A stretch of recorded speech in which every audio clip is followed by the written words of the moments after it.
Putin को रोकने के लिए अब नाटो को बुजुर्गों की फौज उतारनी पड़ रही है। ये है पूर्वी यूरोप में रोमानिया और यहाँ प्राहोवा की एक फायरिंग रेंज में पुतिन को रोकने की तैयारी चल रही है। एक एक सैनिक को गौर से देखिए।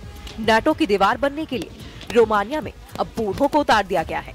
पुतिन के युद्ध को काबू में करने के लिए रोमानिया की फौज हैरान कर रही है। पुतिन की सेना को रोकने वालों में ये है 55 साल के होरिया, एक व्यापारी हैं। ये है फाचू योनस, उम्र 44 वर्ष, बैंक में काम करते हैं। ये है 51 साल के कॉन्स्टेंटिन मार्शल, एक अर्थशास्त्री हैं। ऐसी पूरी बटालियन तैयार हो रही है। पूर्वी यूरोप का देश रोमानिया नाटो का सदस्य है और पोलैंड के साथ उस पर भी रूस वाला खतरा बहुत तेजी से मंडरा रहा है। Amenințări, atât timp cât e un război la graniță, sigur că există amenințări și e bine să fim pregătiți să descurajăm. Dacă nu te pregătești, ești țintă ușoară. Romania में उस युद्ध की तैयारी चल रही है जिसकी कभी शुरू न होने की दुआ पूरा यूरोप कर रहा है। यूक्रेन से होने वाले हर धमाके का खौफ पूर्वी यूरोप में फैल चुका है। जहां जहां बम फट रहे हैं, जहां जहां रूस के ड्रोन अटैक का डर फैल रहा है, वो हर देश इस वक्त बहुत बड़े ट्रॉमा से गुजर रहा है।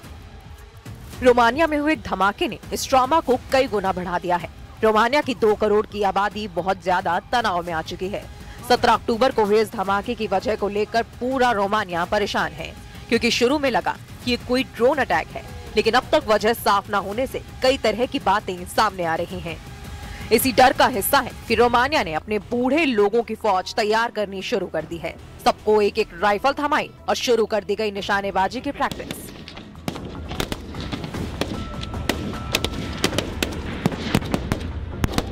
ceva de ani a fost ultima oară când am tras.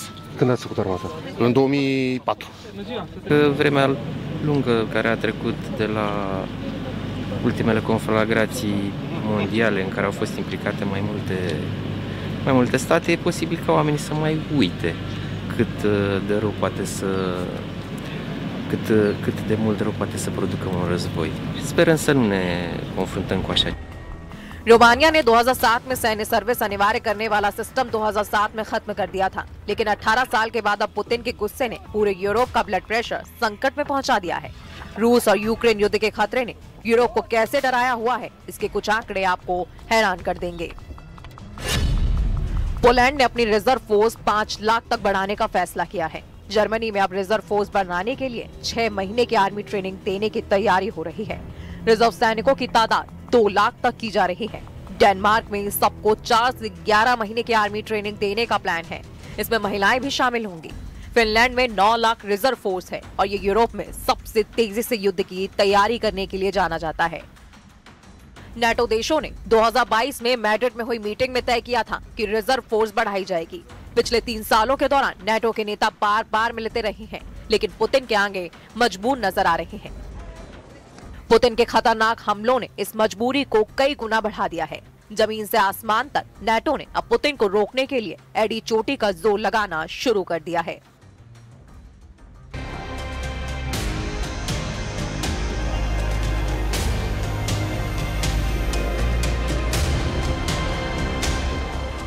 NATO के जेट अब पुतिन को डराने की लगातार कोशिश कर रहे हैं।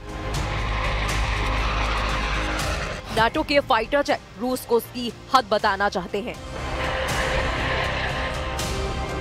ये फाइटर जेट दावा कर रहे हैं कि नाटो के आसमान में पुतिन की घुसपैठ का मतलब होगा तीसरा विश्व युद्ध।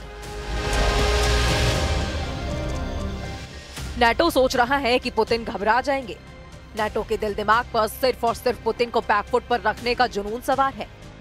लेकिन क्या इन पैतरों से यूरोप की सरहद से दूर रहेंगे पुतिन?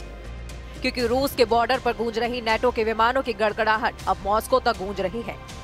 नाटो की एयरफोर्स बता रही है कि वो पुतिन की चौखट पर पहुंच चुकी है और अब रूस की है नहीं। लेकिन डोनाल्ड ट्रंप के रूखे रवैये ने ज़ेलेंस्की के साथ साथ नाटो के भी होश उड़ा दिए हैं। व्हाइट हाउस में ज़ेलेंस्की से मिलने के बाद ट्रंप ने एक तरह से कह दिया है कि पुतिन को रोकना अब उनके बस की बात नहीं है। President Zelensky, as you know today, we had a very good meeting, very cordial meeting. In my opinion, they should stop the war immediately. You go by the battle line wherever it is, otherwise it's too complicated. You'll never be able to figure it out. You stop at the battle line and both sides should go home, go to their families, stop the killing, and that should be it. Stop right now at the battle line. I told that to President Zelensky. I told it to President Putin. Thank you very much. NATO ने Putin को डराने के लिए आक्रामक patrolling वाली उड़ान शुरू कर दी है और रूस के बॉर्डर के करीब घंटों उड़ान भरी जा रही है। आर्कटिक महासागर की तरफ से दक्षिण की तरफ बाल्टिक सागर और यूक्रेन की आखिरी सरहद तक विमानों से रूस को चैलेंज किया जा रहा है। ऐसे ही एक मिशन में 12 घंटे तक नाटो के विमानों ने रूस की जंग की तैयारियों की टोह ली है। 12 घंटे तक नाटो के विमानों ने रूस के बॉर्डर की तरफ हर मोर्चे को स्कैन किया।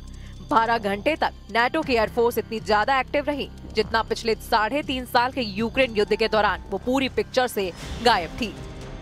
पुतिन के बॉर्डर के पास नाटो की वायुसेना का जुटना बड़ा मैसेज है। डोनाल्ड ट्रंप और उनके नाटो गुट के लीडर पुतिन को बताना चाहते हैं कि वो युद्ध के लिए तैयार हैं। लेकिन ऐसी टक्कर का नतीजा सिर्फ और सिर्फ रूस बनाम नाटो का युद्ध नहीं होगा। ये पूरी तरह से वर्ल्ड वॉर भड़काने वाला कदम है जिसे पुतिन माफ नहीं करेंगे। इस बात की गारंटी रूस बार बार यूरोप को दे रहा है। रूस पर नजर रखने के लिए बड़े टोही विमानों में RC-135 सर्विलांस जेट शामिल है। इसके अलावा P-8A भी शामिल है जो कि आर्कटिक महासागर के आसपास रूस की नौसेना पर निगरानी रख रहा है, जबकि RC-135 नाटो की पूर्वी सरहद पर रूस के कम्युनिकेशन और रेडार सिस्टम को ट्रैक कर रहा है। इन विमानों को एयर कवर देने के लिए नाटो के फाइटर जेट भी लगातार आसमान में मौजूद रहते हैं। ये वही लॉन्ग रेंज तक उड़ान भरते रहें और बिना उतरे हुए अपने मिशन को अंजाम दें। इसके लिए नाटो के टैंकर विमान भी लगातार यूरोप का चक्कर लगाते रहते हैं। इसमें कोई शक नहीं कि पुतिन की सेना ने 3.5 साल के युद्ध में सबसे खतरनाक अटैक की तैयारी शुरू कर दी है। रूस इस बार यूक्रेन पर नहीं बल्कि नाटो पर सबसे बड़े हमले के लिए खुद को आजमा रहा है, क्योंकि अमेरिका और नाटो ने भी रूस को दबाने में कोई कसर बाकी नहीं रखी है। ये मान लीजिए कि अक्टूबर की शुरुआत में पुतिन ने यूरोप पर जो हल्ला बोला है उसकी गूंज अब नवंबर में सुनाई देगी। तस्वीरों में चाहे पुतिन का गुस्सा नजर न आए, लेकिन यूरोप का एयर डिफेंस इस वक्त पुतिन की खतरनाक नीयत के आगे फेल साबित हो रहा है। इसलिए अक्टूबर का महीना यूक्रेन और रूस के बीच नहीं बल्कि पुतिन और नाटो के बीच तनाव बढ़ा रहा है। इस महीने के आने वाले दिन बहुत अहम होने वाले हैं।